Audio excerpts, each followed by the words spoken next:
امروز شما وقتی در دبی نگاه میکنید از یک دشت غم و خاک خشک و بیابانی که حتی با شتر از این مسیر عبور کردن برای مردم مشقت بود، دشوار بود، نگاه کن امروز چی ساختن از او. مرکز تجارتی جهان در اونجاست. در بعضی از مثلا کشورهای دیگه وجود داره. ببینید از یک جزیره مردم چی ساختن امروز.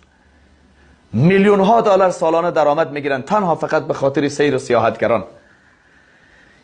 این افغانستان عزیز ما، این کشور عزیز ما که هر گوشش جای برای دیدن است. شما یک بار سفر بکنید به کنرها بروید، یک بار برای نورستان زیبا سفر بکنید، یک بار سفر بکنید برای هلمند زیبا بروید گوشهایش ببینید، یک بار برای پنشیر زیبا بروید، یک بار به این بدخشان زیبا سفر کنید، یک بار به این بامیان زیبا سفر کنید ببینید، به این سرزمین هرات باستان زیبا سفر کنید. اشک آدم جاری میشه. آخه چرا ما اینقدر ذلیل باشیم؟ چرا ما اینقدر عقب مانده باشیم؟ چرا ما اینقدر به اصطلاح محتاج باشیم؟ این همه خوبی داریم.